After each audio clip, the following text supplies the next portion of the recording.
Good morning students. कल मैंने आपको तत्वों का आवर्ती वर्गीकरण ये चैप्टर पढ़ाया था। चैप्टर में जैसे कि आप जानते हैं कि कुछ सिलेबस कम हुआ है तो लगभग समाप्त हो गया है चैप्टर ये, लेकिन कुछ महत्वपूर्ण बातें और हैं जो मैं आपको समझा देता हूँ, थोड़ा ध्यान से समझिए। जैसे कई बार एक प्रश्न आ जाता है कि किसी तत्व का आवर्त सारणी में स्थान पूछता है, तो कैसे बताएंगे उस स्थान को, थोड़ा ध्यान से देखेंगे। जैसे सोडियम है, सोडियम का परमाणु क्रमांक आपको याद होना चाहिए 11 है इसका परमाणु क्रमांक। अब इसकी आवर्त सारणी की स्थिति बतानी है, कैसे बताएंगे? तो सबसे पहले इसका इलेक्ट्रॉनिक विन्यास बनाएंगे कि पहली कक्षा में 2 आते हैं, दूसरी में 8 आते हैं, तीसरी में 1। तो आवर्त सारणी में स्थान बताने के लिए हमें 2 बातें बतानी पड़ेगी कि कौन सा आवर्त है और कौन सा वर्ग है। आवर्त तो बच्चों जितनी कक्षाएं 1 2 3 कक्षाएं हैं, आवर्त 3 हो गया। और वर्ग जो होगा वो बाहर वाली कक्षा में जो इलेक्ट्रॉन है उन पर निर्भर करता है। अगर बाहर वाली कक्षा में 1 इलेक्ट्रॉन है तो वर्ग 1 होगा, 2 इलेक्ट्रॉन है तो वर्ग 2 होगा, 3 इलेक्ट्रॉन है 3 के बाद 10 जोड़ देंगे 13वें वर्ग का हो जाएगा। 4 इलेक्ट्रॉन है बाह्यतम कक्षा में तो 14वें वर्ग का हो जाएगा।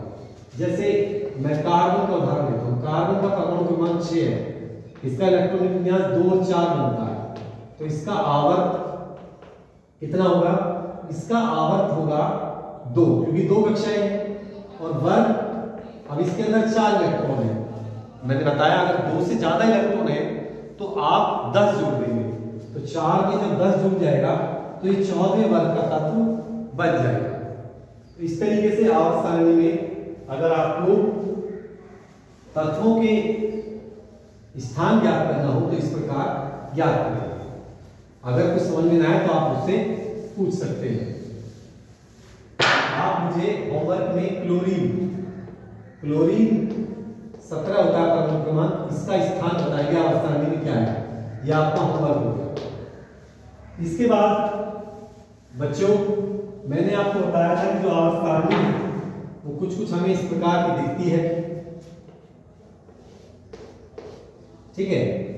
इसमें आवर्त है, पहले आवर्त में हाइड्रोजन है और इधर लास्ट में इधर हाइड्रोजन है, पहले आवर्त पहले नंबर इधर हीलियम है।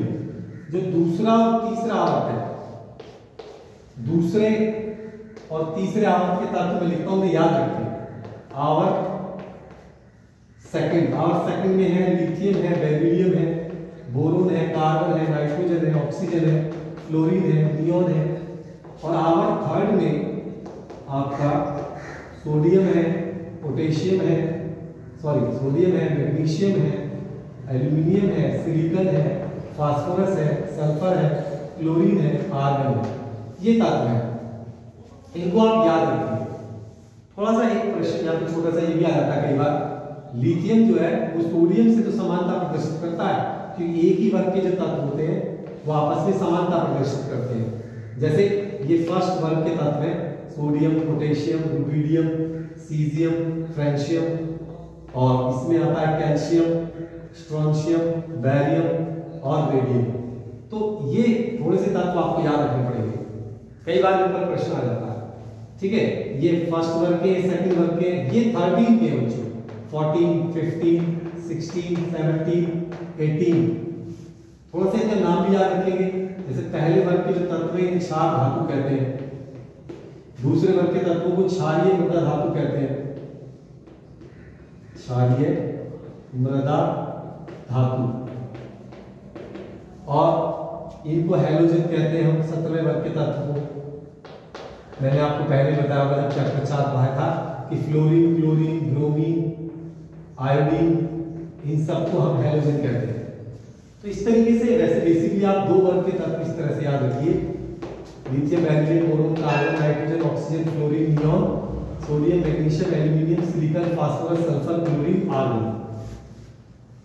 अब ये जो तत्व है, इन तत्व में आप जानते हैं कुछ धातु है, कुछ अधातु है, इनके गुणों के बारे में थोड़ा सा मैं आपको बताना चाहूंगा।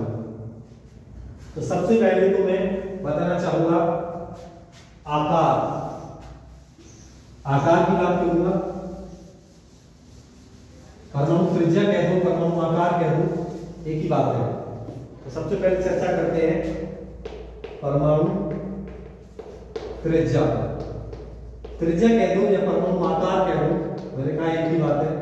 किसी भी आवर्त में जैसे लिथियम है, बेरिलियम है, बोरोन है, कार्बन है, नाइट्रोजन है, ऑक्सीजन है, फ्लोरीन है, नियोन है।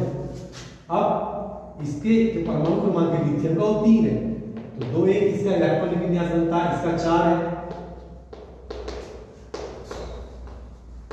थोड़ा सा याद करो, 2 2 होगा, 2 3, 2 4, इसका 2 5, इसका 2 6, 2 7, 2 8। तो हम देख रहे हैं सभी में 2 कक्षाएं हैं, तो क्या इन सभी के आकार एक जैसे होंगे? नहीं। इसमें 3 प्रोटॉन है, इसमें 4 प्रोटॉन, 5 प्रोटॉन, 6 प्रोटॉन, 7 8 9 10। प्रोटॉन क्या करते हैं? इलेक्ट्रॉनों को अपनी ओर खींचते हैं, जिससे परमाणु की त्रिज्या या उसका आकार छोटा होता है। तो सबसे बड़ा आकार आपका लिथियम का होगा, ठीक है। फिर उससे थोड़ा छोटा बेरिलियम, फिर बोरोन, फिर कार्बन, फिर नाइट्रोजन, ऑक्सीजन, फ्लोरीन। इस तरीके से बाएं से दाएं जाने पर परमाणु त्रिज्या या जो आकार है वो घटता है। और अगर किसी वर्ग में नीचे जाते हैं, जैसे लिथियम के बाद आता है sodium, potassium, rubidium, caesium, francium, तो नीचे जाने पर आकार बढ़ेगा, क्योंकि नंबर ऑफ शेल यानी कक्षाओं की संख्या जो है वो बढ़ती चली जाती है। जैसे सोडियम में 3 कक्षाएं हैं, पोटेशियम में 4 कक्षाएं हैं, तो पहले एक कक्षा, फिर दूसरी कक्षा, फिर तीसरी कक्षा, फिर चौथी कक्षा। तो परमाणु का आकार वर्ग में नीचे जाने पर बढ़ता चला जाता है। तो ये इस पर थोड़ा सा प्रश्न आ सकता है, तो आप थोड़ा याद रखें आकार पर या त्रिज्या। इसके बाद और भी कई बातें हैं। संयोजकता के ऊपर प्रश्न पूछ लेता है कि इनकी संयोजकता इसकी कितनी है। तो पहले जो तत्व आता है संयोजकता 1 है, 2 3 4, फिर घट जाएगी 3 2 1 0, इनकी 0 होती है फ्री गैस में। तो ये इनकी संयोजकता का क्रम है, संयोजकता। और किसी वर्ग में जितने भी तत्व होंगे उन सबकी संयोजकता समान रहेगी। जैसे लिथियम की 1 है, तो इसी वर्ग में सोडियम आता है, उसकी भी 1 होगी। बेरिलियम की 2 है, इसमें मैग्नीशियम आता है, तो मैग्नीशियम की 2 होगी। बोरोन के साथ एल्यूमिनियम आता है, इसकी भी 3 होगी। तो एक ही वर्ग में जितने तत्व होते हैं उन सबकी जो संयोजकता होती है वो समान होती है। संयोजकता की बात आपने समझ ली। इसके बाद किसी वर्ग में शुरू में होती है धातु, फिर बीच में आती है उपधातु, और फिर उसके बाद होती है सारी अधातु, ठीक है। तो ये बोरोन जो उपधातु है, ये दोनों धातु है, ये अधातु है। तो किसी वर्ग में बाएं से दाएं जाने पर जो धातु का गुण है वो घट रहा है और अधातु का गुण बढ़ रहा है। यहाँ पर एक प्रश्न और बता देता हूं मैं आपको। ये जो धातु है जब ऑक्सीजन से क्रिया करती है तो धातु ऑक्साइड बनाती है। मैंने शायद पहले भी आपको बताया होगा कि जो धातु ऑक्साइड होता है वो क्षारीय होता है, ठीक है। और जो अधातु ऑक्साइड होता है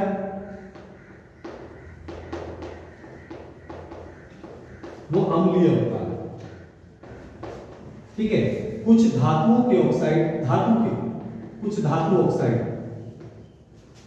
धातु ऑक्साइड उभयधर्मी भी होते हैं, मतलब उनमें अम्लीय और क्षारीय लक्षण दोनों होते हैं।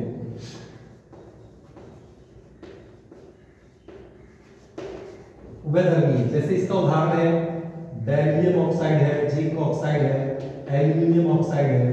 ये सब ऐसी धातु है जिनके ऑक्साइड उभयधर्मी होते हैं।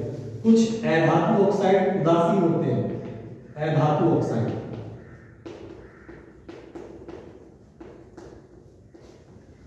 कुछ अधातु ऑक्साइड होते हैं उदासीन। उदासीन मतलब ना वो अम्लीय है ना वो क्षारीय है, जैसे कार्बन मोनोऑक्साइड है, नाइट्रस ऑक्साइड है। ये कुछ उदाहरण है इनके। तो बच्चों पाठ में जो मुझे लगा कि शायद मैं नहीं बता पाया वो भी मैंने आपको बताया। एक चीज और थोड़ी सी अगर पूछ ले कोई तो मैं बता देता हूं। जैसे ये वर्ग दूसरे वर्ग के तत्व है, तीसरे वर्ग के तत्व में सोडियम आता है, मैग्नीशियम आता है, एल्यूमिनियम आता है, सिलिकॉन, फास्फोरस, सल्फर, क्लोरीन और आर्गन। ये जो लिथियम है ये अपने विकर्णी तत्व से समानता प्रदर्शित करता है। इस संबंध को हम विकर्ण संबंध कहते हैं। तो तो विकर्ण संबंध के बारे में भी आपको पता होना चाहिए। बोरोन जो है सिलिकॉन से समानता प्रदर्शित करता है, लिथियम जो है सोडियम से तो समानता प्रदर्शित करता ही करता है, लिथियम मैग्नीशियम के साथ अपने विकर्णी तत्व के साथ भी समानता प्रदर्शित करता है। कई बार पूछ लेगा कि लिथियम का विकर्णी तत्व कौन सा है, तो आप बता देंगे मैग्नीशियम। बेरिलियम का विकर्णी तत्व कौन सा है, एल्यूमिनियम। तो इस तरीके से बच्चों आज जो थ्योरी में कुछ बचा था वो मैंने आपको पढ़ा दिया, समझा दिया। अगर कुछ रह जाता है पाठ में कोई टॉपिक तो आप मुझे बता सकते हैं, मैं उसकी वीडियो बनाकर आपको समझा दूंगा। नमस्कार, धन्यवाद।